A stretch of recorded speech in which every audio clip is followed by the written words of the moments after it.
Surpopulation, lieux insalubres, conditions de vie. En France, la prison a mauvaise presse. Malgré ce tableau noir, derrière les barreaux, on tente de préparer au mieux la sortie. Sur les 67 000 détenus en France, un tiers travaille et 8% suivent une formation pendant leur détention.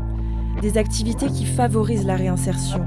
Pourtant, chaque année, plus de la moitié des 88 000 détenus libérés récidivent.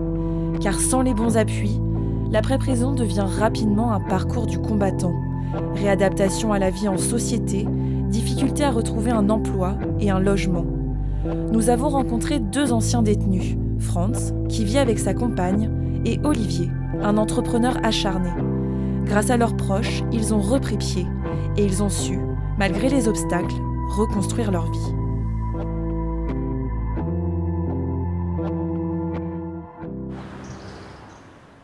C'est ici, à Tours, que vivent Franz et sa compagne Marie. Et bien sûr, Anaïs, leur caniche fétiche. Comme dirait Marie, je suis à la place du Pacha. Le couple a emménagé dans ce 3 pièces il y a 2 ans. Ils ont rapidement pris leur marque.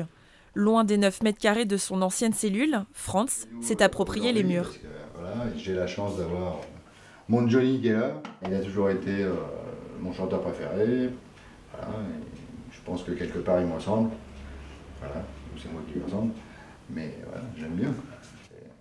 Et puis les casques de moto qui représentent la deuxième grande passion, la moto. Il a tourné la page des mauvaises fréquentations. Il n'est plus le même et souhaite oublier ses années de prison.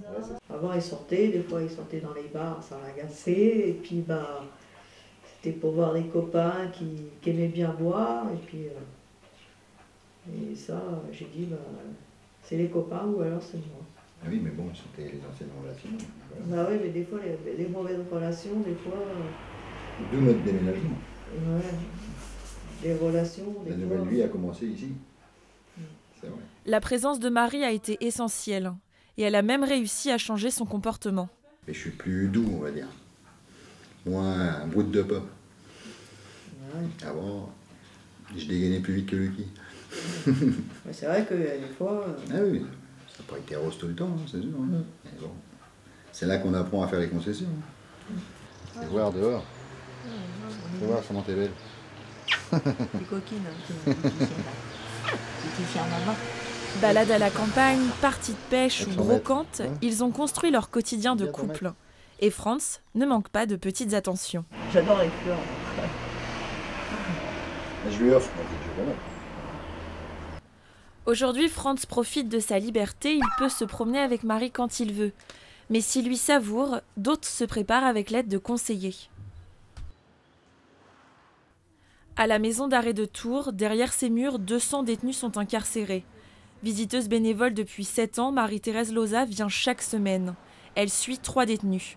Et la rencontre est toujours très amicale. Bonjour Édouard. Bonjour Marie-Thérèse. Vous allez bien? Oui. Ben ça va. Je suis content de vous revoir. Oui, et l'échange toujours bienveillant. Entre ces 4 murs, les détenus confient leurs doutes et leurs appréhensions. Le rôle de Marie-Thérèse, discuter, accompagner, donner des conseils, mais surtout écouter. On essaie, oui, de faire le lien. On ne parle pas d'ailleurs uniquement que de leur réinsertion. On aborde un petit peu ce qui se passe dans la vie courante, à l'extérieur. Hein. J'ai quand même une peur si je ne sais pas comment je vais redémarrer. Parce que je redémarre à 0. Alors, j'ai envie de dire, bon, sans doute au fil du temps, ça va s'éclaircir, quoi, pour vous, en fonction du travail que vous allez faire, de la formation peut-être qu'on va vous proposer, enfin, différentes choses comme ça. Les visiteurs aident aussi les détenus à trouver des solutions. Pour Isabelle Larocque, c'est cet accompagnement qui est essentiel. La détention n'est qu'un moment dans le parcours de vie des personnes. Ce qu'ils font en détention doit pouvoir être poursuivi à l'extérieur. Si on initie un projet professionnel, il faut que les choses puissent se continuer quand la personne est libérée. À Tours, ils sont 11 visiteurs à soutenir moralement les détenus. Quand je sortirai, comme je vous disais tout à l'heure, ce que je crains, c'est de ne pas y arriver financièrement. Après, j'ai aussi peur d'une chose, c'est de l'image que les gens vont avoir de moi. Parce que... Et parfois, les mots ont du mal à sortir. Extérioriser, trouver du réconfort, une oreille attentive, voilà ce qui est primordial. L'idée, c'est effectivement que des membres de la société civile s'impliquent auprès des professionnels pour aider les sortants de prison à retrouver une place dans la société. Et une place dans la société, c'est aussi avoir du lien avec les autres. Voilà. En France, là-dessus, on a un petit peu de retard. Marie-Thérèse passera plus d'une demi-heure à parler avec ce détenu. En France, 88 000 sont libérés chaque année. Et beaucoup se retrouvent sans argent et sans emploi. En prison, seuls 30% des détenus travaillent. D'autres suivent des formations. Comme Franz, électricien, il s'est perfectionné derrière les barreaux. À sa sortie, pas question d'arrêter. Une semaine après, il reprend le chemin du travail avec un contrat de 6 mois en poche. J'étais serein parce que, bon, déjà en détention, j'ai toujours travaillé. Important, donc j'avais pas perdu le rythme. Voilà. Se lever le matin, faire ses 8 heures, ça changeait pas grand-chose. Mis à part qu'on était incarcérés, mais autrement, le travail était toujours là, quoi. Une fois par mois, Franz a rendez-vous avec Ludovic Pagé, son conseiller emploi. Bonjour, monsieur Pagé.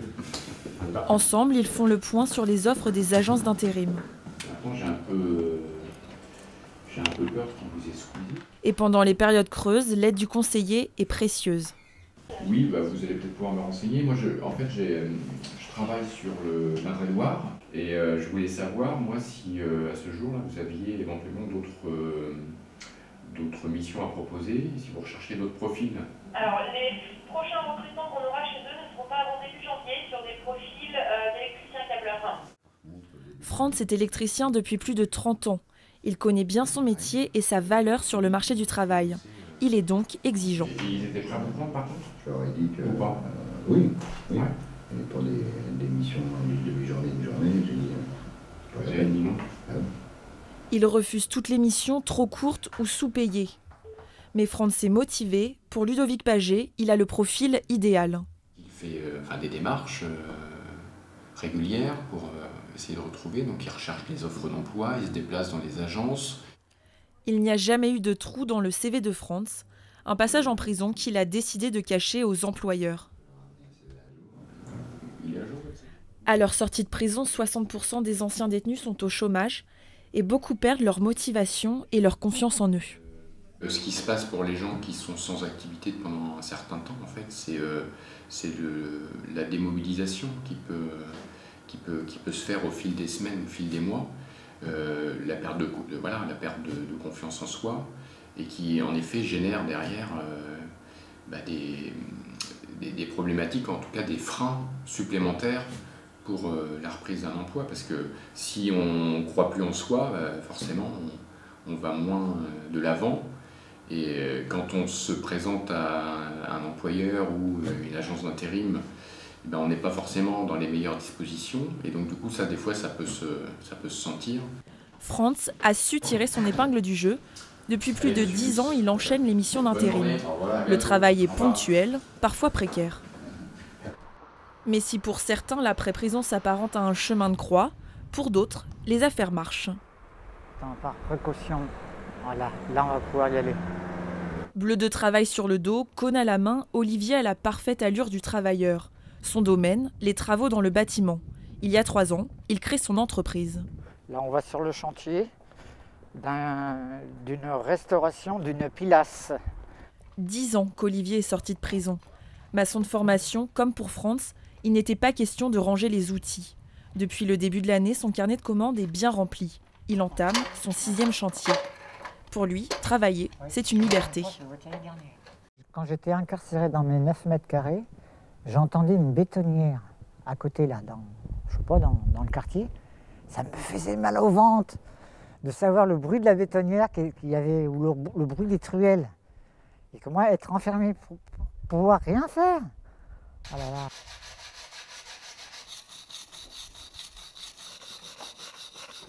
rien que ça. Ça, c'est... Moi, j'aime bien vous entendre ça, là. Aujourd'hui, Olivier est dans son élément. Mais ça n'a pas toujours été évident. J'ai pas fait grand-chose, mais ça prend tournure. Hein.